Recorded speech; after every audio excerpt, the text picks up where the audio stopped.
Well, with the success of the previous challenges, we're now ready to set another one. We're calling this the privacy challenge.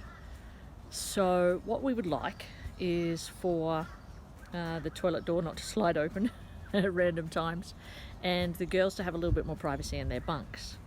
And this is the challenge that we're setting for ourselves. Ready or not, Glenn? So whilst on his hook adventure, this was already in, and we have to use that when we're traveling so that the door in the bathroom doesn't roll back and forward. But when you're sitting on the toilet, here's toilet, and you close the door, so that's easy enough to do. Unfortunately, when we close the door, if the caravan is not perfectly level, and you know what, even if it is, it just slides open, and that's very disconcerting. Good. Privacy. I wanted privacy. Indeed. So Glenn has solved my problem yet again. No. First solution. Yeah, okay, so the first solution wasn't my favourite.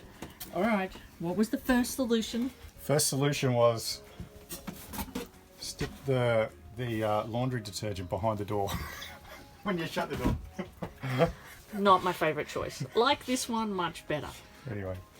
Now, we've been told that you're not supposed to screw things or put, like nails into the caravan, but clearly those have screws in them. So what's the difference? Why can you do it there? Well, I wouldn't put a nail in anywhere because it's just the vibration and whatever would fall out. But if you're putting screws in, you need to try to find timber in behind, or it really depends on the type of caravan you got. This caravan is timber frame with ply over the top on the inside lining. It's only thin ply, it's 3mm thick, so putting a screw in it, you could screw into the 3mm ply anywhere if you were not putting very much weight on it. But really you want to try to hit timber. So it's a bit like a house where it's just got studs.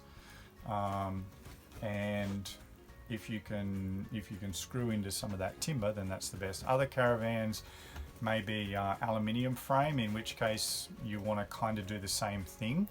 Although you're going to need to use probably not timber screws, obviously, to screw into aluminium. And then a lot of the newer caravans are a composite, so they're basically fiberglass panel with just foam that's glued together, and so those ones have support members in specific places. So if you've got one of those, definitely the sticky hook type, these type of sticky hooks, 3M sticky hooks and things are going to work the best. Again, you can screw into the fiberglass, but it's not going to work as well as the timber frame and ply ones or the aluminium and ply type caravans. So yeah, internally though, like all the cabinetry, even in a well, actually some of the composite caravans, even the paneling that they use for like your cabinetry for doors and for your kitchen and what have you is composite as well. So even those you might not be able to fix too very easily. But ours, obviously the toilet door. So the door is 2 sheets of ply, but on the edge here, it's got a thick portion of timber where the door handle is. So I was able to screw in just right below where the door handle is, and that gave me timber. And then on the inside, this has got a timber stopper, which again is just a solid piece of timber with a couple of bits of ply on either side. So again, I could fix into that, no problem. So yeah, you just have to be careful or think about, I suppose, where you're going.